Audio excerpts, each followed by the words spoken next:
La quatrième édition des conventions de partenariat d'ingénieurs a commencé le 14 juin au Kenya avec pour objectif de miser sur le capital humain afin de mieux le positionner sur le marché mondial de l'emploi dans les secteurs de l'innovation et de la transformation durable des économies. Le président kenyan, William Ruto, a souligné l'importance de ces rencontres, notamment dans le domaine des transports, alors que le Kenya dépense mensuellement 500 millions de dollars en produits pétroliers pour ce seul secteur. Selon le président kenyan, il est possible de réduire les dépenses liées à la mobilité en optant pour l'e-mobilité et en encourageant le développement des énergies renouvelables. Selon lui, le Kenya dispose d'un potentiel important en matière d'énergie éolienne et solaire qui pourrait être utilisé pour alimenter l'économie, notamment dans le domaine de la mobilité.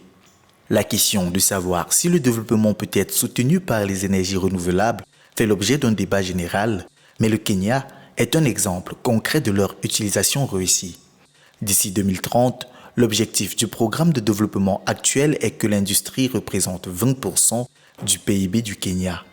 Pour atteindre cet objectif, il est nécessaire que les chaînes de valeur soient compétitives afin de répondre aux exigences de qualité et de quantité pour les produits destinés à l'exportation.